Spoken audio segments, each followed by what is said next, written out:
Assalamu alaikum and welcome to the Halal Times YouTube channel. Today we are here with another episode from the Halal Times. So today's topic is, why has halal food become popular among non-Muslims? What are the reasons behind this? So let's discuss this issue in detail. The demand for halal food has surged even among non-Muslims lately. Muslim slaughterhouses all around the world are reporting the increase in demand for halal food from communities where Muslims are in a minority. So where is this demand coming from? Non-Muslims are increasingly asking for halal products due to their safety and cleanliness. The demand for halal products increased with the COVID-19 pandemic as well. And now the concept of halal has become mainstream. The importance of safe, healthy, and clean food has emerged from the pandemic, especially in the Far East, like Russia and the Philippines, Japan, and so many other countries. Non-Muslim countries have started buying halal certified products. Now the halal certification is used not only in areas related to food, but in the service sector as well. The non-Muslims have largely a positive image of halal food products in many different countries. So what are the reasons behind the popularity of halal food among non-Muslims? Non-Muslims have started developing an affinity for halal foods due to the following reasons, in our view at least. To them, halal is a mark of health and hygiene, and it's a sign of trust and safety and freshness. Halal to them is a symbol of taste and variety among halal food offerings. And halal food is not just Pakistani food or Indian food. Halal food could come from anywhere in the world. So the people, non-Muslims, I'm specifically talking about non-Muslims, if they are able to find variety of foods which happens to be halal, why not eat that? So that is their concept of taking halal food in all parts of the world. Let's take the example of Turkey. Turkey's halal standards are based on 16 guidelines published by the Organization of Islamic Cooperation Standards, a metallurgy institute for Islamic countries called SMIIC. These standards seem to contain only Islamic and fiqh rules, but the other aspects of the work should not be forgotten too. Hygienic, cleanliness, healthy products, not giving false and misleading information to the consumer, and even quality are within the scope of halal standards. Turkish companies have been seeing an increasing interest in halal standards by non-Muslim countries and their populations too.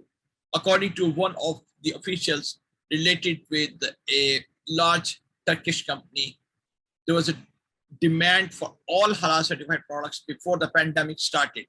But this demand intensified now as the importance of such factors came to light with the pandemic, pointing out that halal certification mainly emerged and became widespread in non-Muslim countries. That official said that people living in non-Muslim countries have resorted to halal certification in order to feel safe.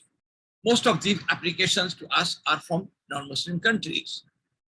We strongly believe that an international system should be established for mutual recognition of halal certificates issued according to the 16 standards determined by SMIIC. International trade should run on the basis of these standards. The halal certificate issued in one country must be valid in other countries as well under normal conditions. So in principle, we're talking about the unification of halal certification in all parts of the world, no matter which country we're talking about. For this, there must be an accreditation mechanism, and it's important that halal certification bodies issue certificates according to the accreditation statuses given by the accreditation institutions recognized by the SMIIC. Documents must also be acceptable all over the world.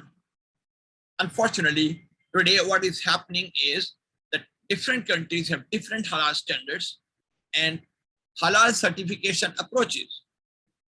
Different accreditation and inspection systems create costs for exporters.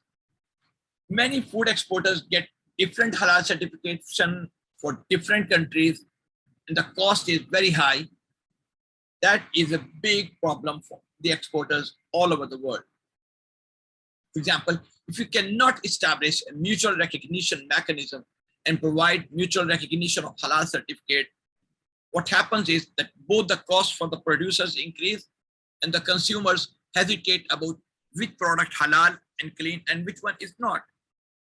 The global halal market, which of course mostly is catering to Muslims, but also attracting those non-Muslims who prefer thoroughly inspected products, currently stands around $7 trillion.